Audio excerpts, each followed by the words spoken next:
Perles d'émeraude, en forme de larmes, déposées à la surface de l'océan Indien.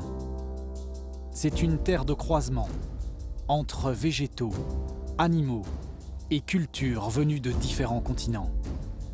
Depuis des siècles, les hommes l'ont découverte et sont venus l'habiter en nombre, sans en détruire l'âme. C'est effectivement d'harmonie dont il est question ce soir dans votre jardin extraordinaire, puisqu'on vous emmène à la découverte d'un pays où, semble-t-il, les hommes et la nature ont trouvé davantage de terrain d'entente que dans bien d'autres endroits de la planète. Bonsoir et bienvenue au Sri Lanka. Ce soir, on vous emmène découvrir quelques-unes des merveilles naturelles de cette petite île située au sud-est de l'Inde, grande comme 2 fois la Belgique et 2 fois plus peuplée aussi que la Belgique. Conséquence donc, elle a environ la même densité de population que nos régions, avec plus de 300 habitants par kilomètre carré. Mais la grande différence, c'est qu'ici, eh bien, on a su préserver de grands territoires pour la conservation de la faune et de la nature. Et ce n'est sans doute pas tout à fait par hasard, puisqu'en effet, il y a bien longtemps déjà, c'est sans doute dans un temple comme celui-ci qu'a été dictée la première loi de protection de la nature de l'histoire de l'humanité. C'était, tenez-vous bien, il y a plus de 2000 ans.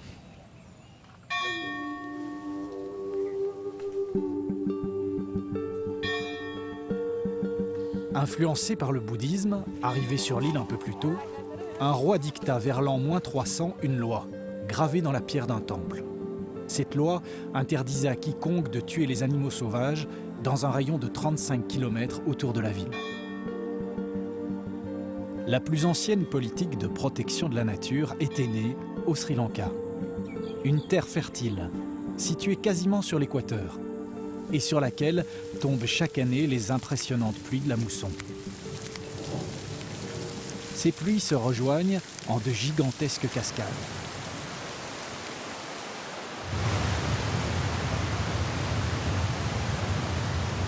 Mais ces eaux providentielles ne s'arrêtent jamais. Elles dévalent jusqu'à l'océan sans créer aucun lac naturel sur leur passage. Alors les Sri Lankais ont développé depuis plus de 1000 ans des dizaines de milliers de retenues d'eau artificielles. Jusque dans les montagnes les plus reculées, les moines bouddhistes déviaient le cours des rivières en construisant de savants systèmes de canalisation pour garder cette précieuse ressource à proximité, créant ainsi des lacs de toutes les tailles. Certains gigantesques recouvrent des milliers d'hectares. Les fondements de la religion bouddhiste préconisent de ne faire souffrir aucun être vivant, et donc de ne pas nuire gratuitement aux animaux. Conséquence, beaucoup de temples servent carrément de refuge à de remuants occupants. Dans les vestiges d'anciens temples, les makakatok sont partout. On les appelle aussi les macaques couronnés. L'origine de leur nom ne fait aucun doute à la vue de la calotte de cheveux blonds qu'ils ont sur le sommet du crâne. Ce sont de petits singes pesant de 2 à 6 kilos et des pieds à la tête, ils mesurent une 50aine de centimètres. Les principaux prédateurs de ces makakatok sont les chiens et les aigles. À la moindre alerte, les guetteurs vont avertir le groupe d'un cri strident. Leur langage comporte suffisamment de nuances pour préciser si la menace vient du ciel ou du sol. Et toute la bande se met à l'abri en fonction de l'avertissement. Dès la fin de l'alerte, les singes reprennent leurs activités. Un autre cri peut aussi signaler au groupe la présence de serpents ou la découverte de ressources alimentaires abondantes, comme des fruits ou des graines. À moins que le groupe ne soit perturbé par de nouveaux arrivants et de nouvelles tentations. Les macaques entretiennent avec les hommes une relation bien plus complexe qu'il n'y paraît. À proximité des hommes, ils forment des bandes plus nombreuses grâce à la nourriture chapardée.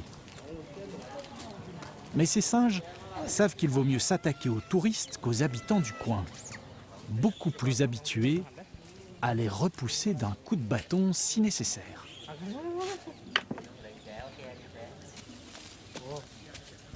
Chapardeurs, ils sont chassés des marchés, mais certains savent séduire les vendeuses, user de leur charme ou demander de façon insistante, jusqu'à obtenir ce qu'ils veulent. Encore faut-il être habile au bon moment ou recommencer l'opération. Les macaques à toques vivent uniquement au Sri Lanka, à l'origine dans tous les types de forêts. Mais depuis l'arrivée des hommes, ils se sont aussi habitués aux forêts plus dégradées et aux temples. Très peu en revanche aux villes, comme l'ont fait d'autres macaques dans certains pays. Contrairement aux apparences d'une présence nombreuse, leur espèce est classée vulnérable. La réduction de leur habitat et la difficulté d'accès à l'eau monopolisée par les hommes met la survie de leur espèce en jeu. Près des temples, il y a pourtant un endroit interdit aux macaques. C'est l'arbre de la Bodhi.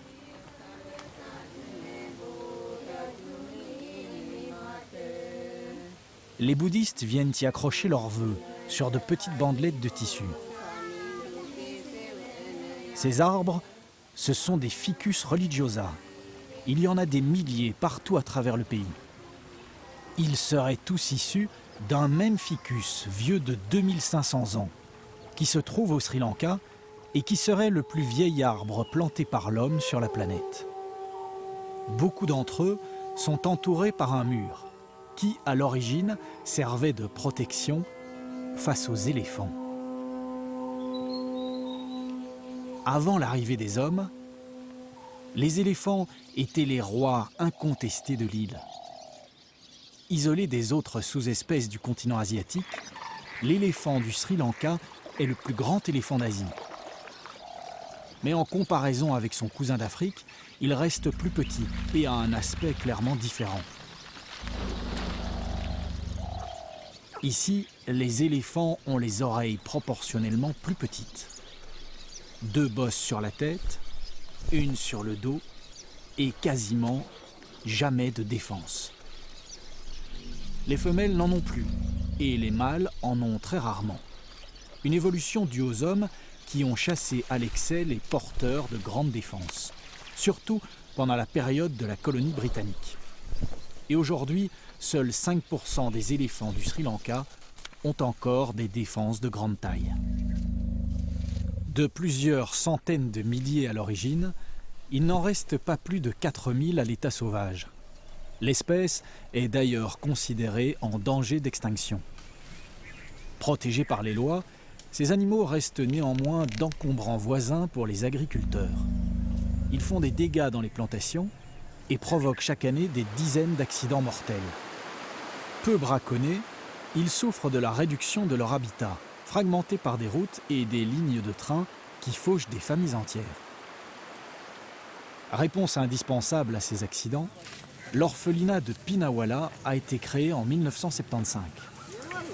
Au départ, ils étaient 5. Aujourd'hui, 93. Quelques-uns sont nés ici, mais la plupart ont été recueillis dans la nature. L'arrivée de chacun d'entre eux est une histoire, et Samir les connaît toutes. Son nom est Migara et il est orphelin. Il a perdu sa mère dans la nature et il a été amené ici. Il est âgé de 2 ans et demi.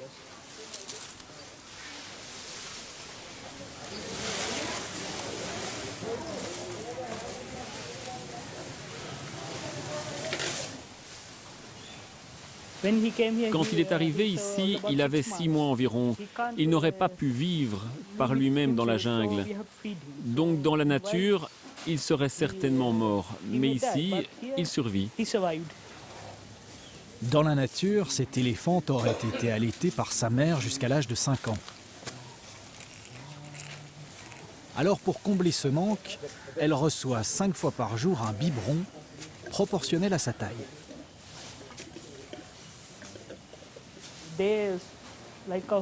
Ces jeunes éléphants sont un peu comme les membres d'une famille.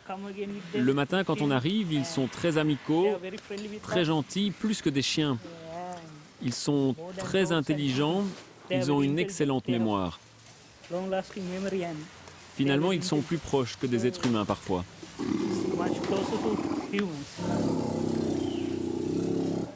À défaut de pouvoir être relâchés un jour dans la nature, les éléphants de Pinnawala bénéficient de quelques libertés. 2 fois par jour, ils se précipitent à travers les rues du village, envahis de touristes, ébahis par le spectacle. Une bande de pachydermes qui traverse en courant la rue principale pour aller au bain. 2 heures à la rivière, le temps de se refroidir, se baigner, se doucher ou tout simplement se reposer. Ils viennent matin et soir pour leur bain quotidien et pour boire. Qu'est-ce qu'ils font les gens en jaune là, avec eux? Ils lavent les éléphants. Vous pouvez voir les éléphants tomber dans l'eau et les maouts se servent d'une sorte de brosse. Ils les frottent pour les nettoyer. Vous pouvez voir comment ils les entraînent à s'agenouiller puis à tomber dans l'eau. On voit qu'ils aiment quand même, ils aiment beaucoup ça, quoi, les éléphants. They like it, non? Oui, les éléphants sont vraiment amoureux de l'eau. On voit qu'ils évoluent librement là.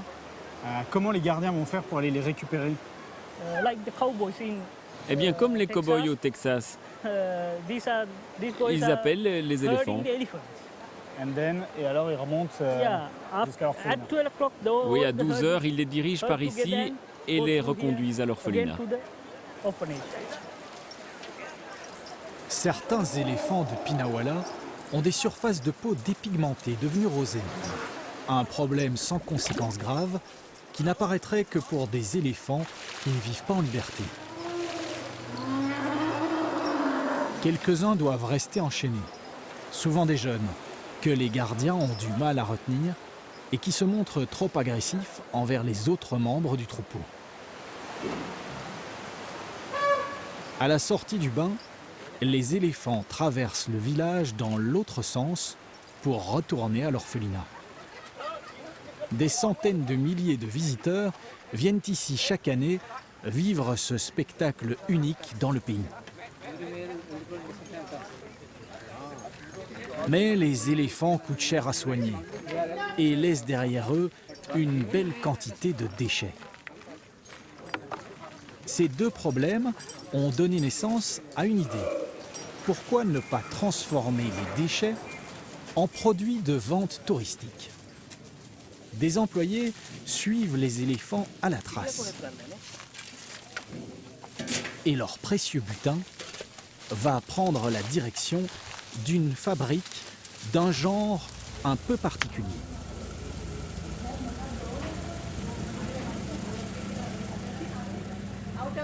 De ce que les éléphants nous donnent, nous allons en faire du papier.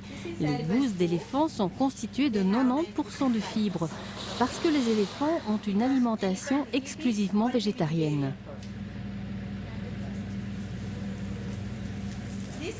Ces bouses, lavées et séchées, n'ont plus d'odeur. Tu veux essayer?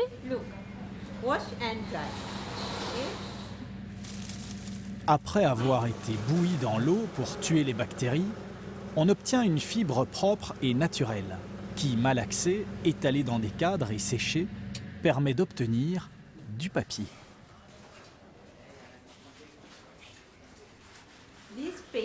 Ce papier, au départ, est rigide et rugueux, un peu comme du carton.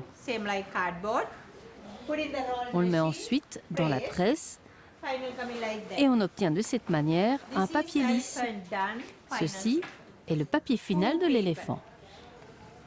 Dans l'atelier, le produit est transformé en album photo ou en carnet. Et à la boutique, la couleur est clairement annoncée. Le visiteur sait que les objets achetés ici ont transité par les géants de l'orphelinat. Pour gérer un troupeau artificiel de 93 éléphants, il faut 150 personnes qui amènent chaque jour des dizaines de tonnes de branches, d'herbes et de feuilles pour nourrir ces pachydermes impatients. Difficile en captivité de recréer la structure complexe d'un troupeau d'éléphants sauvages. Habitués aux hommes et aux visiteurs avides de les voir de très près, ils sont voués à rester captifs d'hommes qui les apprécient et sensibilisent population et touristes à la conservation de ces géants.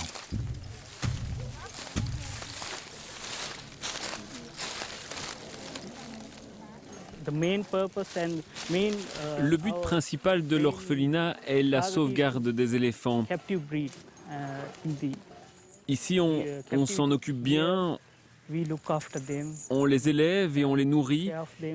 Les éléphants qui vivent ici passent toute leur vie à l'orphelinat. Les hommes ont commencé la domestication de l'éléphant d'Asie il y a plus de 4000 ans. Au début, ils étaient capturés et dressés pour effectuer des travaux ou servir dans les guerres. Aujourd'hui, il en reste quelques centaines en captivité au Sri Lanka. Il est interdit de les capturer dans la nature, mais ceux nés en captivité se vendent à prix d'or. Cornaqués, parfois sans ménagement, ils sont la plupart du temps vénérés et respectés.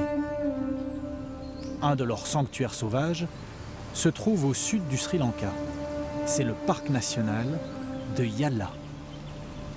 1000 km² de forêt tropicale sèche sur un relief quasiment plat, dont dépassent seulement quelques sommets et de gigantesques rochers dispersés. L'océan Indien vient polir les plages de ce bijou naturel et parfois en bouleverser le paysage. En décembre 2004, le tsunami a atteint les côtes de l'île, faisant des dizaines de milliers de victimes et ravageant les parcs nationaux côtiers comme Yala.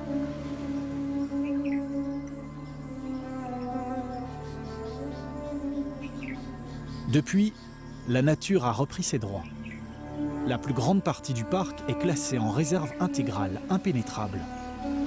Mais quelques zones ont été aménagées pour les visiteurs venus découvrir une faune foisonnante.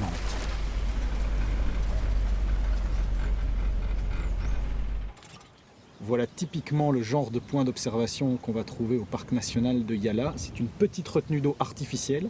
Les Sri Lankais sont maîtres dans l'art de créer des petits points d'eau comme cela pour retenir les eaux des pluies parce que sinon l'eau s'écoulerait partout ailleurs.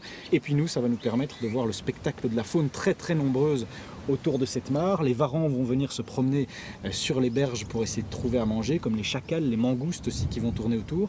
Et puis une petite île au milieu qui va servir de refuge à d'autres animaux, les crocodiles qui se cachent dans les pierres au sol, et un arbre mort qui va servir lui de refuge pour les oiseaux qui vont venir exploiter chacun des petits trous pour se mettre à l'abri des prédateurs, et aussi les guêpiers, un splendide spectacle coloré qui va démarrer depuis là pour partir à la chasse aux insectes et avoir tout le développement autour de la vie des nids. Perchés partout alentour, c'est la saison des couleurs et des cabrioles pour les guêpiers. Les couples sont en train de se former. Les mâles entretiennent leurs plumes colorées qu'ils exhibent en se lançant d'un vol agile à la chasse aux insectes, sous le regard attentif des femelles. Quelques jours plus tard, les partenaires creusent ensemble leur nid dans le sable. Le tunnel fera 1 à 2 mètres de longueur, au fond duquel la femelle pondra ses œufs. Mais la situation du nid au sol peut attirer les prédateurs. Un varan a repéré le manège. Face aux reptiles de plus d'1 mètre de long, les quelques grammes des guêpiers semblent ne pas peser lourd.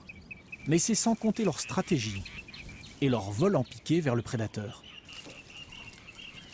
Harcelé par les légers mais tenaces guêpiers, le varan n'arrive pas à repérer le nid et passe son chemin. De prédateurs, les varans peuvent vite devenir des proies. Pour eux, le danger vient bien souvent d'en haut. Les jeunes varans sont des proies régulières et faciles à dénicher pour les rapaces.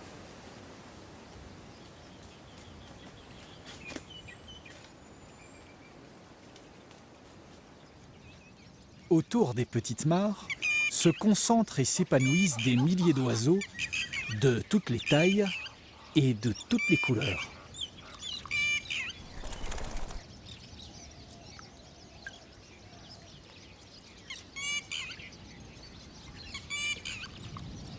Parmi eux, le pays a choisi comme emblème national un oiseau discret et qui ne vit qu'au Sri Lanka. On le repère d'abord à son cri, un peu rauque.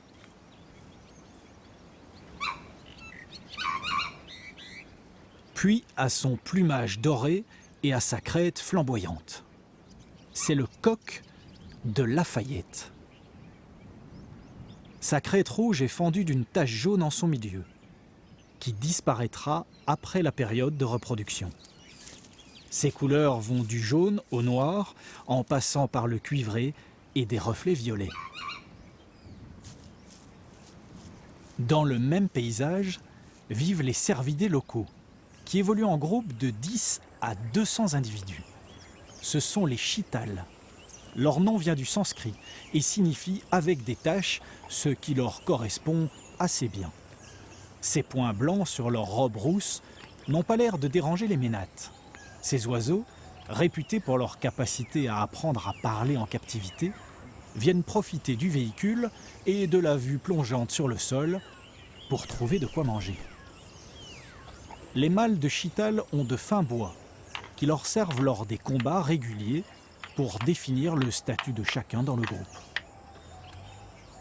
Malgré leur apparence fragile, ces cerfs ne sont pas des proies faciles. Ils peuvent sprinter à plus de 80 km/h et faire des bonds de 7 mètres. Et pour déjouer les prédateurs, ils ont établi une connivence avec des singes. Les langurs sont avertis de l'arrivée de prédateurs par les cerfs qui ont un excellent odorat. En retour, les chitals profitent des langurs qui laissent tomber des fruits et des feuilles depuis les plus hautes branches.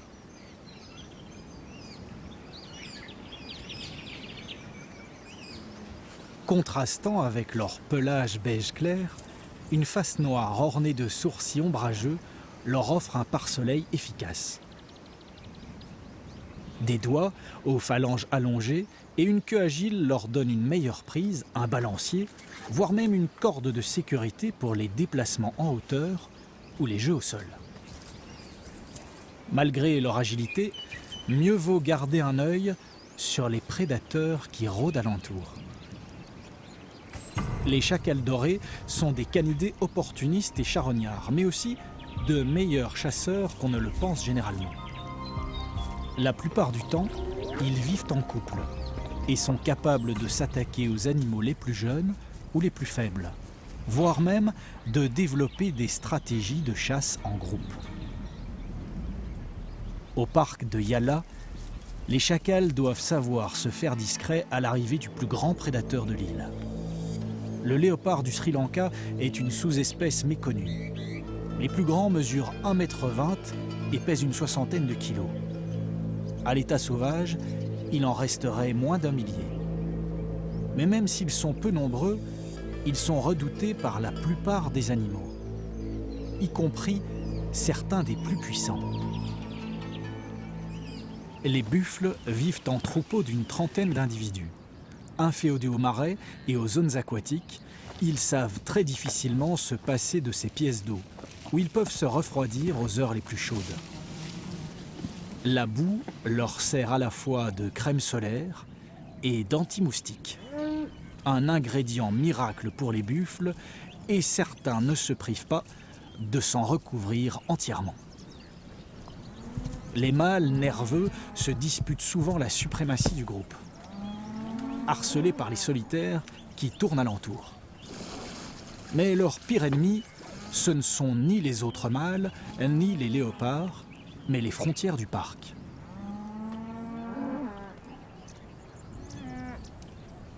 On est ici aux limites du parc national de Yala et on a la parfaite illustration du principal ennemi de ces buffles d'eau, de ces buffles asiatiques, c'est de s'hybrider avec des populations de vaches et des troupeaux de vaches. Il n'empêche que quand ces animaux rentrent dans le parc national, ils sont rendus à l'état sauvage, reprennent des habitudes d'animaux sauvages et ce sont des animaux dont il vaut mieux pas trop s'approcher. Les plus gros mâles peuvent peser 1,2 tonnes et avoir des cornes d'une envergure de 2 mètres. Sur l'ensemble du continent, les buffles d'Asie préservés des croisements ne seraient plus que quelques milliers. Au Sri Lanka, ils se seraient pratiquement tous mélangés au cours du temps avec les troupeaux domestiqués. Ceux-ci rentrent régulièrement à l'intérieur du parc, se mélangeant aux groupes sauvages.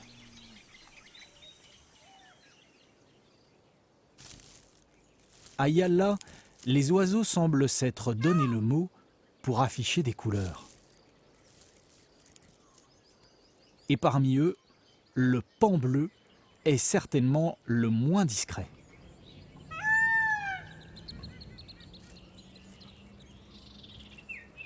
Il est ici dans son habitat naturel d'origine. Et si la femelle est un peu moins voyante, le manque de discrétion du mâle est tel qu'il en a même énervé un éminent scientifique. C'est vraiment un oiseau merveilleusement beau, avec ses plumes bleues, ses reflets verts, cette longue queue qui peut faire jusqu'à 1,50 m de long. Et justement, cette beauté a fait faire des cauchemars à Charles Darwin.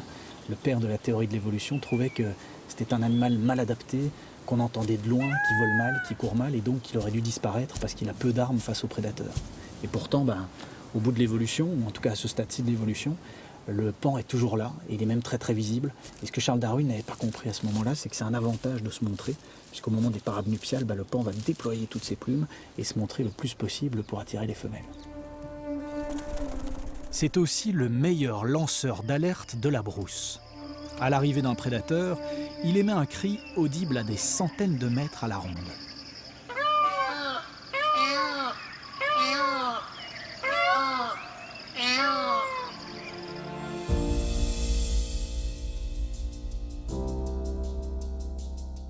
Gigantesque cascade, oiseaux virevoltants et colorés. Forêt sauvage et rochers sculptés par les pluies et le temps. Herbivores géants, en liberté ou soignés par les hommes. Depuis des millénaires, le Sri Lanka est aussi une terre d'accueil fertile pour une culture qui a su laisser une place à la vie sauvage jusque dans ses temples les plus anciens.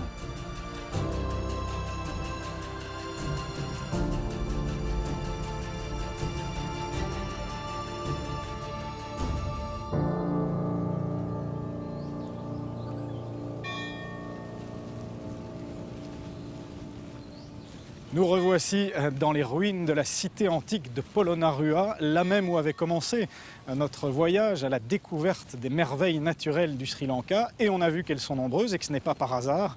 Rappelez-vous cette loi, sans doute la plus ancienne de l'humanité, pour protéger la nature et les animaux. Elle était née dans un temple comme celui-ci, preuve sans doute que des idées et des politiques de conservation de la nature peuvent avoir des conséquences pendant des siècles, voire davantage. Rendez-vous la semaine prochaine avec toute l'équipe du Jardin Extraordinaire pour de nouvelles découvertes. Portez-vous bien d'ici là, à dimanche et merci de nous suivre.